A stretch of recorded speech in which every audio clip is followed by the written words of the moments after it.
কিভাবে আমি একজন ভালো মুসলিম হতে পারি। আমি এখানে 3টা এরিয়া হাইলাইট করব। এখানে যারা লিখছেন শুধু 3টা ক্ষেত্র, আপনি নিজেকে একটা বাস্তবসম্মত উপায় যেন বলতে পারেন আমি অন্তত এই 3টা জায়গাতে আগের চেয়ে ভালো এবং উন্নতি করেছি। প্রথমটা হলো ইবাদত।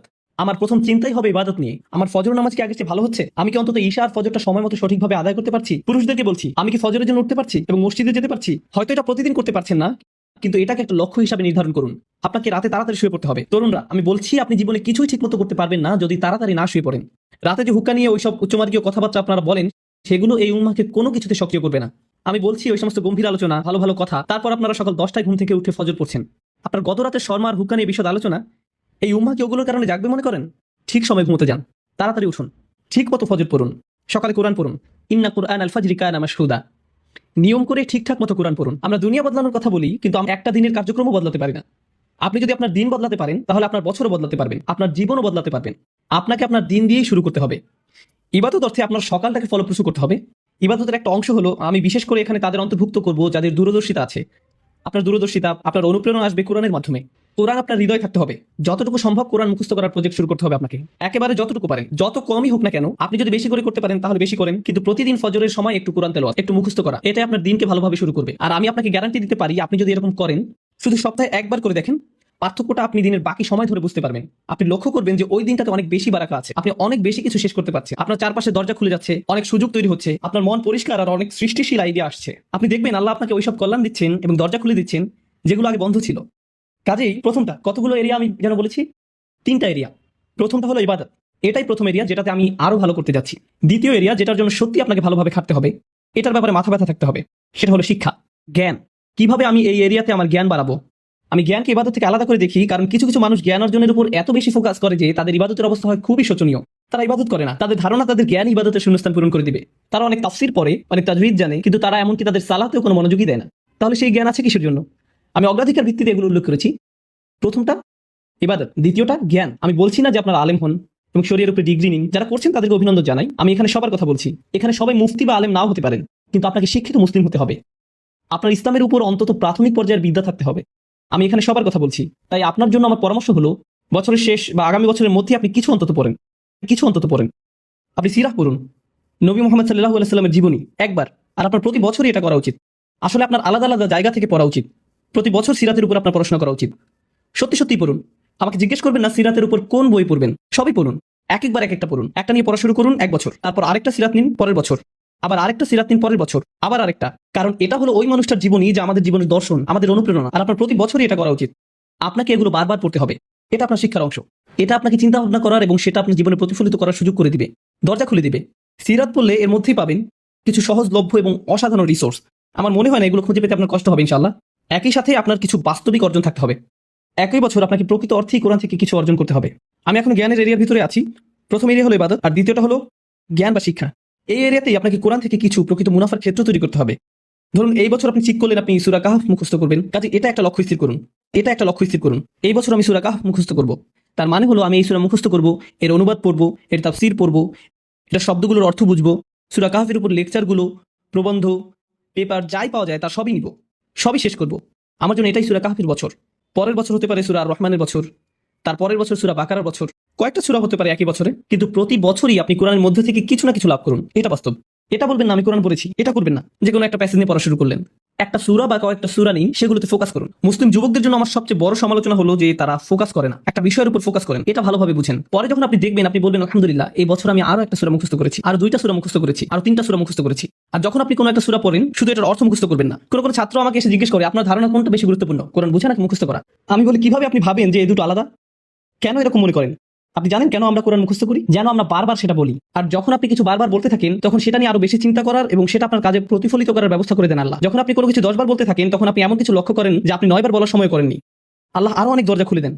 আল্লাহে কোরআনের জন্য এটা খুবই সত্য। যত বেশি আপনি পড়বেন তত বেশি বুঝবেন, আর যত কম পড়বেন তত কম বুঝবেন। এটা অন্য কোনো বইয়ের মতো না। কোরআন বোঝার ভিত্তি হলো কোরআন মুখস্থ করা। আল্লাহ আরো অনেক দরজা খুলে দেন। আল্লাহে কোরআনের জন্য এটা খুবই সত্য। কাজে যে সূরা আপনি পড়তে ও বুঝতে চাচ্ছেন, ভালো হয় সেটা মুখস্থ করে ফেললে। এই দুটো সবার আগে। তো আমি সিরাত নিয়ে বললাম আর কোরআন নিয়ে বললাম। এবার ইলেকটিভ বা নির্বাচক, ধরেন এটা আপনাদের জন্য এই বছরের ইসলামিক সেমিস্টার। এই সেমিস্টারে ঐচ্ছিক কাজে যুক্ত করেন। অন্তত 3 থেকে 4টা দোয়া আপনি পড়লেন, মুখস্থ করলেন, আর সেগুলো আপনার দিনের একটা অংশ হয়ে গেল। নবী সাল্লাল্লাহু আলাইহি সাল্লামের কিছু দোয়া মুখস্থ করা, এটা একসময় আপনার দিনেরই অংশ হয়ে যাবে। এখন আমি জ্ঞানের সাথে সেটার চর্চাও সংযুক্ত করেছি। এই ধরনের জিনিসগুলো আপনি যুক্ত করে নিতে পারেন। আসলে এই তিনটা এরিয়া যে আমি বলছি, আমি অন্যগুলো কিন্তু উল্লেখ করিনি। আমি জানি ফিকহ, আকীদা, তাফসীর এগুলো জ্ঞানের অংশ, কিন্তু আমি শুধু তিনটা এরিয়ার কথা বলেছি ইচ্ছা করি, কারণ এই তিনটা জিনিসই সরাসরি আপনাকে ভালো মুসলিম করে তুলবে। সাথে সাথে এগুলোর একটা কার্যকরী প্রভাব আপনার উপর পড়বে। আপনার সালাত আগের চেয়ে আরো বেশি ভালো হবে, কারণ আপনি যে কোরআন পড়ছেন সেটা আপনি এখন বুঝেন। নবী সাল্লাল্লাহু আলাইহি সাল্লামের জন্য আপনার ভালোবাসা বাড়ছে, কারণ আপনি তার জীবনী প্রতি বছর পড়ছেন। কাজে যতবার আপনি সালাওয়াত পড়বেন এটা আরো আন্তরিক হবে। এই সালাওয়াত আপনি আরো গভীরভাবে অনুভব করবেন। দোয়ার জ্ঞান আপনাকে আল্লাহর আরো কাছে নিয়ে আসছে, কারণ এখন আপনি জানেন আপনি তার কাছে কি চাচ্ছেন। এটাই হলো জ্ঞান। তো প্রথমটা ছিল ইবাদত, আর দ্বিতীয়টা হলো জ্ঞান। আশা করি আপনারা দেখেছেন কিভাবে আমি এই দুটোকে একীভূত করলাম। যদিও আমি প্রত্যেকটাকে আলাদা রেখেছি, একটা অন্যটাকে সাহায্য করেছে। আপনার জ্ঞান যদি আপনার ইবাদতকে সাহায্য না করে, আমি জানি না সেটা আসলে সত্যিকারের জ্ঞান কিনা। আমি জানি না দিনের ব্যাপারে এটা আসলে সত্যিকারের জ্ঞান কিনা। এরপর আছে তৃতীয় এরিয়া, এটা হলো সার্ভিস বা সেবা। ওইখানে আপনাকে বুঝতে হবে, কিছু সময় ঠিক করে নিতে হবে। সপ্তাহে একদিন, হয়তো সাপ্তাহিক ছুটির দিন, কিংবা মাসে একবার আপনাকে কিছু সেবামূলক কাজ করতে হবে। মানে মানুষকে সাহায্য করা। তার মানে এই না যে আপনাকে এটা ইসলামিক ব্যানারের মধ্যেই করতে হবে। আপনি যদি স্বেচ্ছাসেবা দিতে চান, মানবতার জন্য কিছু করতে চান, এটা দেখতে খুবই ভালো লাগবে যে একজন মানুষকে আপনি সাহায্য করছেন। খুবই ভালো লাগবে। আমাদের সবকিছু নিজেদের ব্যানারেই করতে হবে এমন কোনো কথা নেই। মহৎ উদ্দেশ্যেই ভালো কাজই, সেটা খ্রিস্টানরাই করুক, ইহুদিরাই করুক, আর গেটস ফাউন্ডেশনই করুক, সেটা কোনো ব্যাপার না। যদি উদ্দেশ্য ভালো থাকে আপনি সেটাই অংশ নিতে পারেন। আসলে ব্যক্তিগতভাবে আমি মুসলিমদেরকে পরামর্শ দেই সেসব ভালো কাজে অংশ নিতে যেগুলো অমুসলিমদের দ্বারা পরিচালিত হয়, যেন তারা দেখে যে মুসলিমরাও এসব ব্যাপারে কেয়ার করে, এবং এর মাধ্যমে তারাও সুযোগ পাবে ইসলামের ব্যাপারে প্রশ্ন করতে। এটা তাদের একটা সুযোগ দেয়। কাজে স্বেচ্ছাসেবা দিন, সাহায্য করুন, এমন কিছুর অংশ হন যেটা আপনার মনপ্রাণে ভালো লাগে। শুধু আপনার জন্যই সেটা করুন, প্রচার করে বেড়াবেন না, এটা নিয়ে টুইট করবেন না, আজকে স্বেচ্ছাসেবা দিয়ে আসলাম, খুবই ভালো লাগছে আলহামদুলিল্লাহ, বড়াই করছি না, এরকম করবেন না। শুধু আপনার জন্যই করুন। এটা আপনাকে একজন ভালো মানুষ করবে, একজন ভালো ব্যক্তিতে পরিণত হবেন আপনি। আর বাবা মায়েরা, আপনাদের যাদের বাচ্চা আছে, বিশেষত টিনেজ ছেলে মেয়ে, আপনি যদি তাদেরকে এই ধরনের কাজে উৎসাহ দিতে পারেন, কাউকে সাহায্য করার কোনো বিষয় জড়িত হওয়া আসলে টিনেজ বাচ্চাদের জন্য খুবই গুরুত্বপূর্ণ। এটা তাদের মানসিক পরিপক্কতা তৈরি হওয়ার একটা অংশ। কারণ টিনেজ তরুণরা, শুধু মুসলিম তরুণরাই না, সাধারণভাবে সব তরুণরাই আত্মনিমগ্ন থাকে। তাদের দুনিয়াটা তাদের নিয়ে। তারা কিভাবে দেখে, তাদের বন্ধুরা, তাদের ফেসবুক স্ট্যাটাস, তাদের কতজন বন্ধু আছে, যাই হোক না কেন, ওই বয়সে এটাই তাদের কাছে গুরুত্বপূর্ণ। তারা খুবই ক্ষুদ্র মনা ধরনের। আপনি যদি ওই বয়সে তাদেরকে এরকম মানসিকতা থেকে টেনে বের করতে পারেন, তাদের নিজেদের বাইরেও অন্য কিছুকেও কেয়ার করতে শিখান, অন্যদের সাহায্য করতে বলেন, মানুষের কষ্ট বা ভোগান্তি আসলে কেমন আর এইসব ক্ষেত্রে সাহায্য করতে বলেন। উদাহরণস্বরূপ কিছুদিন আগে একটা প্রাকৃতিক দুর্যোগ হলো, একটা ঝড় নিউ জার্সি আর নিউ ইয়র্কে আঘাত করলো, আপনার থেকে খুব একটা দূরে না। ওইখানে সাপ্তাহিক ছুটিতে রেড ক্রস বা অন্য কারোর সাথে যে সাহায্য করতে পারেন, যাদের বাড়িঘর ধ্বংস হয়ে গেছে, গাছপালা রাস্তায় পড়ে আছে, রাস্তা বন্ধ হয়ে গেছে, যেটাই হোক আপনি সাহায্য করে চলে আসেন। আপনি যদি সেটা করেন, আমি আপনাকে বলছি এটা আপনাকে আল্লাহর যত নিকটে নিবে আর কোনো কিছুই ততটা করবে না। আপনি যদি এই তিনটা জিনিস করেন, আপনি তাহলে অন্তত মূল ভিত্তিটা স্থাপন করলেন জীবনে কিভাবে ভালো করা যায়। এটা আপনার জীবনের লক্ষ্য না, অন্তত এগুলো আপনি করতে পারলে জীবনে ভালো কিছু অর্জন করতে পারবেন। তো আপনি যখন বসে বসে এটা শুনছেন আর ভাবছেন আমি তো বেশ বড় ভুল করে ফেলেছি, এখানে হয়তো এমন কেউ বসে আছে হয়তো ব্যভিচারের ভুল করে ফেলেছেন, আল্লাহ আপনাদেরকে রক্ষা করুন। আপনাদের কেউ কেউ হয়তো সেই পথে অগ্রসর হচ্ছেন, আপনাদের কেউ কেউ হয়তো শিরক করেছেন। সকল ধরনের অপরাধ সংঘটিত হচ্ছে আর মানুষ সকল ধরনের অপরাধে লিপ্ত হচ্ছে। আপনি যদি তওবা করেন এবং আল্লাহর কাছে ফিরে আসেন, এই সকল অপরাধ শেষ হয়ে যাবে। কিন্তু এরপর আপনাকে ভালো পথে চলতে হবে। ওয়া আমিলা আমালান সলিহা ফাউলাইকা ইউবাদদিলুল্লাহু সাইয়্যাতিহিম হাসানাত। অন্য কথায়, যখন আপনি আল্লাহর কাছে ফিরে আসবেন, এটা প্রকৃত অর্থেই প্রত্যাবর্তন হতে হবে, এটা কৃত্রিম হতে পারবে না। ওয়া কানাল্লাহু গফুরুর রহিমা। আর আল্লাহ সর্বদাই ক্ষমাশীল, অতিমাত্রায় ক্ষমাশীল, সর্বদা প্রেমময়, যত্নশীল এবং করুণাময়। আমার সময় ফুরিয়ে যাচ্ছে, কিন্তু আপনাদের সাথে আরো কয়েকটা বিষয় শেয়ার করতে চাই। আসুন এই তালিকাটা প্রথমে শেষ করি, এটা শেষের দিকে। কেউ বলতে পারে যে আমি শিরক করিনি, আমি হত্যা করিনি, আমি জিনাও করিনি, আমি শুধু ছোট বিষয়গুলো করেছি। যেমন আমি ফজরের নামাজ পড়িনি, একদিন ফ্রিজ থেকে আমার ভাইয়ের চকলেট মিল্ক চুরি করে খেয়েছি, বেশ কয়েকবার বাবার সাথে চড়া মেজাজে কথা বলেছি, আরেকদিন একটা পার্টিতে কিছুটা গীবত করে ফেলেছি, কিন্তু আমি হত্যা করিনি। এই তওবা তো আসলেই খারাপ অপরাধীদের জন্য। তাহলে আমার কি হবে? সাধারণ পাপীদের কি হবে? বাকি আমরা যারা রয়েছি, কারণ তারা হলো উচ্চ স্তরের পাপী, তাই না? তো পরবর্তী আয়াত বলছে, তোমরা বাকি যারা রয়েছো, ওয়ামান তাবা, যেই তওবা করেছে, যে কোনো ধরনের তওবা, আমিলা সালিহান, সৎ কাজ করেছে, ফাইন্নাহু ইয়াতুবু ইলাল্লাহি মাতাবা। তো যখন সে আল্লাহর কাছে ফিরে আসে আন্তরিকভাবে, অনুতপ্ত হয়ে, আল্লাহ সেটাও স্বীকার করেন। না না না, কারণ আমার পাহাড় সম পাপ প্রয়োজন, এটাকে পাহাড় সম পুণ্যে রূপান্তরিত করার জন্য, এমন প্রয়োজন নেই। যেই পাপে লিপ্ত থাকেন না কেন, শুধু তওবা করুন। ফাইন্নাহু ইয়াতুবু ইলাল্লাহি মাতাবা ওয়াল্লাযীনা লা ইয়াশহাদুনা যুর। এমন মানুষ যারা অন্যায়ের সাক্ষ্য হয় না। এর অর্থ হলো তারা সহ্য করে না যখন কোনো অন্যায় সংঘটিত হয়। এই মানুষগুলো আল্লাহর কাছে মর্যাদা সম্পন্ন, কারণ তাদের পরিসরে কেউ যখন মানসিকভাবে নির্যাতনের শিকার হয়, কেউ যখন অর্থনৈতিকভাবে নির্যাতনের শিকার হয়, তাদের পরিবারে, ধরুন দুই ভাই মিলে কোনো ব্যবসা করে আর তাদের একজন সকল অর্থ আত্মসাৎ করে অন্যজনকে বঞ্চিত করে, যার ফলে আদালতে গিয়ে এখন একে অপরের বিরুদ্ধে অবতীর্ণ। সেখানে আপনার হয়তো কোনো এক পক্ষের সাথে সম্পর্ক রয়েছে, আপনি নিশ্চুপ দাঁড়িয়ে থেকে অন্যায় হতে দিবেন না। আপনি এটা হতে দিবেন না। যদি এটা আপনার নিজের বাবার বিরুদ্ধেও যায়, যদি এটা আপনার স্বামী স্ত্রী বা সন্তানদের বিরুদ্ধেও যায়, আপনি অলসভাবে দাঁড়িয়ে থেকে অন্যায়কে সহ্য করবেন না। আপনি প্রতিবাদ করবেন, কমপক্ষে এর নীরব অংশীদার হবেন না। আপনি সে স্থান ত্যাগ করবেন, এর সাথে আমার কোনো সম্পর্ক নেই, আমি এর অংশ হতে চাই না। লা ইয়াশহাদুনা যুর, এর আরেকটা অর্থ হলো তারা মিথ্যা সাক্ষ্য প্রদান করে না। কখনো আপনার উপর চাপ থাকে এমন মানুষের পক্ষ অবলম্বন করার জন্য যারা অন্যায়কারী। আপনি জানেন যে তারা অন্যায়কারী, কিন্তু তারা বলে পরিবার আগে ভাই, অথবা বন্ধুত্ব সবার আগে। আর আপনি যদি এটা করেন, যদি আপনার আনুগত্য ভুল স্থানে প্রদান করেন, এটা জেনে শুনে যে আপনি ভুল, তাহলে এটা লা ইয়াশহাদুনা জুর এর লঙ্ঘন। আয়াতটির দ্বিতীয় অংশ ওয়া ইযা মাররু বিল্লাগwi মাররু কিরামা, এটা অসাধারণ। এই আয়াতে আল্লাহর কাছে আপনাকে অসাধারণ বানিয়েছে কোনটি? আপনি একটা আসরে রয়েছেন, বন্ধুরা সবাই ঘুরে বেড়াচ্ছে, অথবা আপনি হয়তো কোনো হোয়াটসঅ্যাপ গ্রুপে আছেন। আজকাল যোগাযোগের বিভিন্ন মাধ্যম রয়েছে, আর এই সকল যোগাযোগের মাঝে মানুষ যুক্তিহীন কথা বলে থাকে। মানুষ একে অপরের বিরুদ্ধে গীবত করে, তারা একে অপরের প্রতি বিদ্রুপ করে, তারা একে অপরের সময় নষ্ট করে। আর আপনি এর সাথে কোনো সম্পর্ক রাখতে চান না, তো আপনি কি করবেন? আপনি আসরটি ত্যাগ করবেন। কিন্তু আপনি প্রথমে একটা লেকচার দিবেন না যে এগুলো সবই অর্থহীন, তোমরা নিজেদের সময় নষ্ট করছো, আস্তাগফিরুল্লাহ, আমি তোমাদেরকে আল্লাহর দিকে ডাকছি এবং তওবা করতে আহ্বান জানাচ্ছি, তোমরা এই ভিডিওটি দেখো, আমি এই আসর ত্যাগ করছি না। অথবা আপনি কোনো পার্টিতে রয়েছেন আর বললেন আস্তাগফিরুল্লাহ, তোমরা সবাই গীবত করছো, আমি এখান থেকে চলে যাচ্ছি। ও ইদা মাররু বিল্লাগwi মাররু কিরামা, যখন তারা এই ধরনের আসরের পাশ দিয়ে যায়, যখন তারা এই ধরনের পরিস্থিতির সম্মুখীন হয়, তারা সেখান থেকে বেরিয়ে আসে সম্মানজনক উপায়ে, মাররু কিরামা। অন্য কথায়, তারা তাদের নিজস্ব মর্যাদা রক্ষা করে। তারা এমন অবস্থায় পড়ে না যা অন্যদেরকে এবং তাদের নিজেদেরকে অপমানিত করে। আর এই প্রক্রিয়ায় তারা অন্য কাউকে খারাপ বোধও করায় না। তারা সম্মানজনক অজুহাত তৈরি করে এবং নিজেদেরকে সেই পরিস্থিতি থেকে বের করে আনে। ওয়া ইযা মাররু বিল্লাগwi মাররু কিরামা। আর সবশেষে ওয়াল্লাযীনা ইযা যুকিরু বিআয়াতি রাব্বিহিম লাম ইয়াখিরু আলাইহা। আসলে এখনো শেষ হয়নি, আপনাদের ভালো বোধ করার জন্য বললাম। ওয়াল্লাযীনা ইযা যুকিরু বিআয়াতি রাব্বিহিম লাম ইয়াখিরু আলাইহা সুম্মান ওয়া উমিয়ানান। এটা জুমায় অংশগ্রহণকারীদের জন্য। যখন তাদেরকে স্মরণ করিয়ে দেওয়া হয়, তারা অন্ধ এবং বধিরের মতো পড়ে থাকে না। অন্য কথায়, তারা সেগুলো উপেক্ষা করে না, তারা সেগুলোকে হালকাভাবে গ্রহণ করে না। তারা কিছু শোনার পর বলে না যে হ্যাঁ, এটা আমার সম্পর্কেই বলেছে, এটা ঠিকই আমার বিবেককে আঘাত করেছে, কিন্তু আমি ভুলে যাবো যে এটা আমি শুনেছি, আমি ভান করবো যে এটা আমার সম্পর্কে না, এবং এটা নিয়ে চিন্তা করবো না। তারা ইচ্ছাকৃত বধির না, আর তারা ইচ্ছাকৃতভাবে অন্ধও না। সেই স্মরণিকার প্রতি যা তাদেরকে প্রদান করা হয়েছে, এটা ছিল আপনার সম্পর্কে, এটা ছিল আপনার কার্যকলাপ সম্পর্কে, আপনার উদ্দেশ্য সম্পর্কে। আর এখন আপনি এটা আর নিতে পারছেন না, কারণ আপনি পরিবর্তিত হতে চান না। বাল ইউরিদুল ইনসানু লিয়াফজুরা আমামা। মানবজাতি শুধু তার সামনে যা রয়েছে তাতে নিমজ্জিত হয়ে যেতে চায়। প্রলোভনগুলো এতটাই মজবুত। আর কোরআন উলিন নুহা সম্পর্কে বলছে, তারা এমন মানুষ যারা নিজেদেরকে সংযত করতে পারে। আপনাকে স্মরণ করিয়ে দেওয়া হচ্ছে নিজেকে সংযত করার জন্য, আর আপনি বলছেন আমি সংযত হতে চাই না, আমি এই অবস্থাতেই ভালো আছি, আমি ইতিমধ্যে কাজটি করার দিন, তারিখ এবং স্থান নির্ধারণ করে ফেলেছি এবং টিকিটও করে ফেলেছি। এরপর এই খুতবাটি আমার মুড নষ্ট করে দিল, তো আমি এখন একটা বার্গার খাবো এবং খুতবা যা শুনেছি তা নিয়ে চিন্তা করবো না। তারপর সেখানে যাব যেখানে আমি যেতে চেয়েছিলাম। খুতবাটা বেশ দেরিতে শোনা হয়েছে। সেই মানুষেরা এমনটা করে না। যখন কোনো স্মরণিকা শ্রবণ করে, নিজেদের উপর এর প্রভাব পড়তে দেয়, তারা এটাকে পরিবর্তন ঘটানোর সুযোগ দেয়। এটাই তাদেরকে আল্লাহর কাছে বিশেষ মানুষে পরিণত করে। প্রসঙ্গক্রমে, কখনো কখনো আপনার ভিতরে ঘটে যাওয়া সেই পরিবর্তন অন্য কেউ দেখে না, অন্য কেউ জানে না সেই পাপ সম্পর্কে যার দিকে আপনি অগ্রসর হচ্ছিলেন। সেটা শুধুই আপনি এবং আল্লাহর মাঝে সীমাবদ্ধ, আর আল্লাহ আপনাকে তার ইবাদ হিসেবে গণ্য করেন, কারণ আপনি সেই পরিবর্তন ঘটিয়েছেন। তো এখন যেহেতু আমরা সমাপ্তির দিকে যাচ্ছি, এটাই এখানে বর্ণিত শেষ গুণ। এই মানুষেরা শুধুমাত্র নিজেদের নিয়ে উদ্বিগ্ন না, বরং তারা তাদের পরিবার নিয়ে উদ্বিগ্ন। ওয়াল্লাযীনা ইয়াকুলুনা রাব্বানা হাব লানা মিন আজওয়াজিনা ওয়া যুররিয়াতিনা কুররাতা আয়ুনিন। হে প্রভু, আমাদের স্ত্রী এবং আমাদের সন্তানদের দ্বারা আমাদেরকে চক্ষু শীতলতা দান করুন, যার অর্থ দুইটি জিনিস। আমি জটিলতা পরিহার করে আপনাদেরকে সরলভাবে কুররাতা আয়ুনিন এর অর্থ বুঝিয়ে বলছি। প্রথম অর্থ হলো, ইয়া আল্লাহ, অন্য সকল কিছু আমাকে পীড়িত করে, অন্য সকল কিছু আমাকে অসুবিধায় ফেলে, কিন্তু যখন আমি আমার স্ত্রীর কাছে আসি এবং আমার সন্তানদের কাছে আসি, ইয়া আল্লাহ, এই স্থানটিকে আমার জন্য প্রশান্তিদায়ক করে দিন।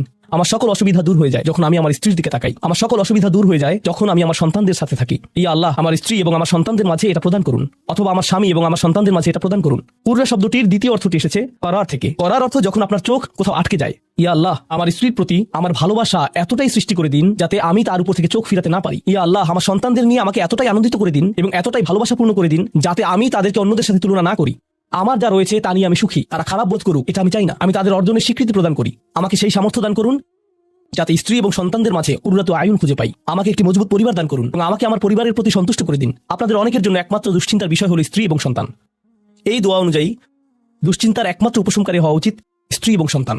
আর আপনি নিজে চেষ্টা না করে শুধু আল্লাহর কাছে কিছু চাইতে পারেন না, কারণ আল্লাহ বিশেষ কোনো বৃষ্টি আপনার পরিবারের উপর বর্ষণ করবেন না, যার ফলে আকস্মিকভাবে আপনি আপনার স্ত্রীকে ভালোবাসতে শুরু করবেন। এর জন্য চেষ্টা করতে হবে। আপনার সন্তানদের সাথে সম্পর্ক উন্নয়নের জন্য আপনাকে চেষ্টা করতে হবে। এটা রাতারাতি ঘটবে না, এটা এমন জিনিস যাতে আপনাকে এবং আমাকে বিনিয়োগ করতে হবে। তো আল্লাহ আমাদেরকে সামর্থ্য দান করুন যাতে আমরা শুধুমাত্র মুখে এই দোয়া করে ক্ষান্ত না হই, বরং দোয়াটি যাতে বাস্তবায়িতও করতে পারি, কারণ আল্লাহ প্রচেষ্টার বিষয়ে জিজ্ঞেস করবেন। এমনকি সেই বিখ্যাত দোয়াটির শেষেও এটা এসেছে, রব্বানা আতিনা ফিদ দুনিয়া হাসানা ওয়া ফিল আখিরাতি হাসানা ওয়া কিনা আযাবান নার। বিখ্যাত একটি দোয়া, তাই না? আমাদেরকে এই জীবনের সর্বোচ্চটা দান করুন, পরের জীবনেরও সর্বোচ্চটা দান করুন, আমাদেরকে জাহান্নামের শাস্তি থেকে রক্ষা করুন। এরপরে আল্লাহ কি বলছেন?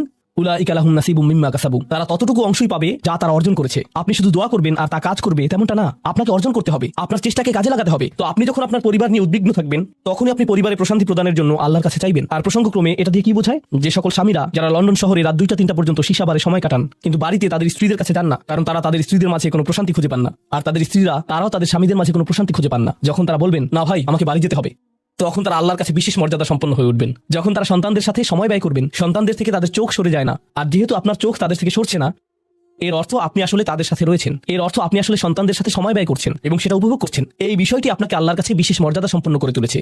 তাদের জন্যই উলাইকা ইউজজাউনাল গুরফাতা বিমা সাবারু। আর আমাদেরকে মুত্তাকিনদের নেতা হিসেবে কবুল করুন, সৎকর্মশীলদের নেতা হিসেবে কবুল করুন। আমাদের সন্তানদেরকে ভালো সৎকর্মশীল জীবন দান করুন, যার ফলে যখন আমি আপনার সম্মুখে দাঁড়াবো, ইয়া আল্লাহ, আমার পরিবারের সদস্যদের কাজের কারণে আমার সৎকর্মের পরিমাণ শুধু বৃদ্ধিই পাবে। এখন এই সব কিছুর পরে উলাইকা ইউজজাউনাল গুরফাতা বিমা সাবারু, এই মানুষদেরকে প্রদান করা হবে সুউচ্চ প্রাসাদ, তারা যে ধৈর্য প্রদর্শন করেছে তার প্রতিদান স্বরূপ। লক্ষ্য করুন, এখানে আল্লাহ বলছেন তারা যে ধৈর্য প্রদর্শন করেছে তার প্রতিদান স্বরূপ। আপনি যদি এই তালিকার প্রথমে যান, যারা তাদের জিহ্বা সংযত করে, যখন মূর্খ লোকেরা তাদের সাথে কথা বলে তারা বিনয়ী, তারা জিহ্বা সংযত করে, যারা আল্লাহ ছাড়া অন্য কারো ইবাদত করে না, যারা আল্লাহর ইবাদত করে রাতের গভীরে, এই তালিকাটি যা আমরা আলোচনা করলাম, তাদের প্রত্যেকেরই প্রয়োজন অধ্যাবসায়, মজবুতি, দৃঢ়তা এবং প্রতিজ্ঞা। আর সবর শব্দটি দিয়ে এটাই বোঝায়। এই মানুষগুলো পুরস্কৃত হবেন তারা যে দৃঢ় প্রতিজ্ঞা দেখিয়েছেন তার জন্য। তারা এর জন্য প্রতিজ্ঞাবদ্ধ ছিলেন। ওয়ায়ুলাক্কাউনা ফীহা তাহিয়াতান ওয়া সালামা, তাদেরকে সেখানে অভ্যর্থনা করা হবে অভিবাদন ও সালাম সহকারে। আল্লাহ তাদের জন্য অভিবাদন প্রেরণ করবেন। আল্লাহ শুধুমাত্র তাদেরকে ভালোবাসবেন না, বরং তিনি তাদেরকে এখন সম্মানিতও করছেন। এরা হলেন আল্লাহ কর্তৃক বিশেষ পুরস্কার প্রাপ্ত। খালিদিনা ফীহা হাসুনাত মুস্তাকাররা ওয়া মুকামা, তারা অবিশ্বাস্য সেই সম্মানের মাঝে এবং সেই সুউচ্চ প্রাসাদের মাঝে চিরকাল থাকবেন। কি চমৎকার স্থান, স্বল্পকালীন এবং চিরকালীন অবস্থানের জন্য। তো আল্লাহ এটাকে জাহান্নামের সাথে তুলনা করেছেন, তাই না?